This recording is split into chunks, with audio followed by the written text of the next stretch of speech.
Hello!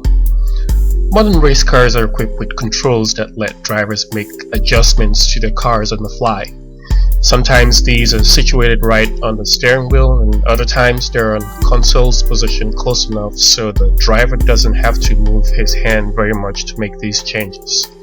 Sim racers also use button boxes allowing for in-race changes. Of course, not all sim racers have button boxes, as some may consider it a luxury. Looking through the websites of some sim racing equipment makers, these can get pretty expensive, but you obviously get what you pay for. Some sim racers, like myself, have bought parts to make their own button boxes, either to save cost, to have a particular feature or button configuration, or just because we like to build stuff. A recent discussion on a sim racing Facebook group got me thinking, is it possible to build a button box for $20? Well, yes it is. This is a short video to show the parts I selected and how I put one together. Word of warning, a $20 button box is not going to have the same quality as one from DSD, SRX, BBJ, or Ricmotech, but it will certainly do the job. So, up to our favorite cheap parts website, ebay.com.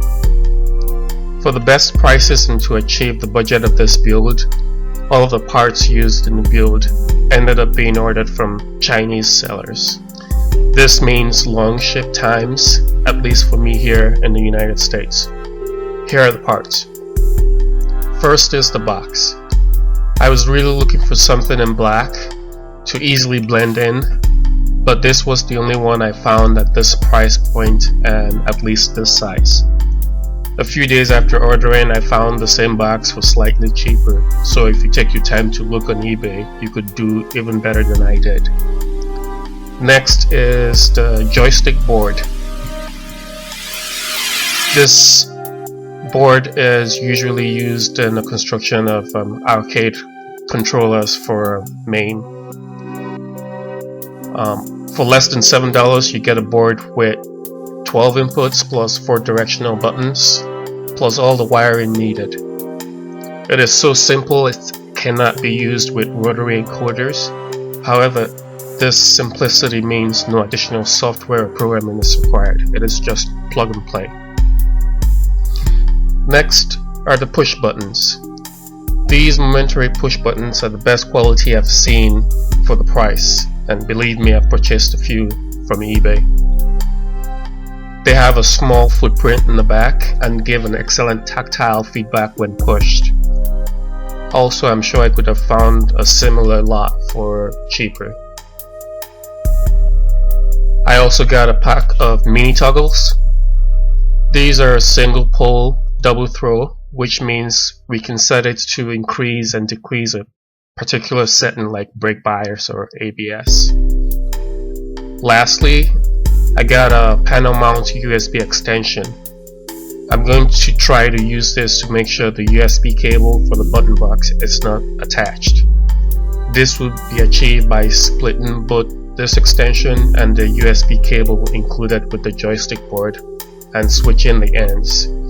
This is not absolutely necessary, but there was room in the budget, so I did. So, the total cost for all of this, $18.25. There will be links in the video description for item searches for each item used in this build. I would advise that when searching for parts on eBay, be sure to look at the listing properly to make sure it is exactly what you want, so you don't wait 3 weeks for the item to arrive to find it's the wrong part. For instance, be sure the listings for the buttons and toggles say they're momentary, and look at the pictures for the joystick board to make sure it has all the cables. I saw some listings that only came with cables for 8 buttons. To build the box, you need some tools. At least a Phillips head screwdriver, a drill and drill bits, a pencil, and additionally useful but not necessary, solder iron, hot glue, hot air gun, wire wrap. Also, this video assumes you have skills, or at least beginner skills, in hobbying using these equipments just mentioned.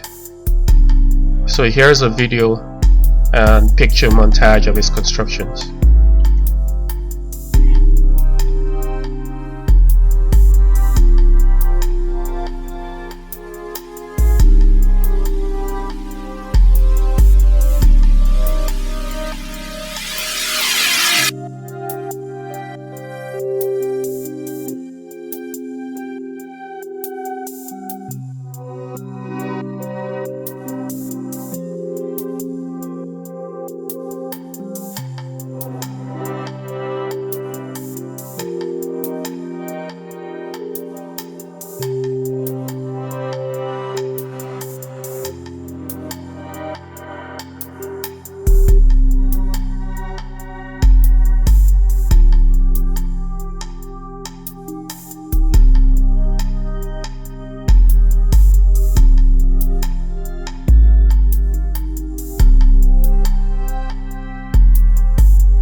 there you have it.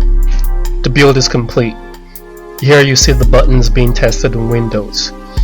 Unfortunately, some parts of the build not captured by the camera include making a hole for the USB plug and soldering and wrapping wire connections to the buttons. The wires come with plugs on the ends that allow one to easily connect them to the board. The hot glue seen in the video was used to hold the buttons and toggles in place so they don't move while it's being used. Please click the like button if you like this video. I hope you enjoyed it, and I hope you've gotten inspiration and ideas on making your own button backs. Drop me a comment in the comment section. Thank you.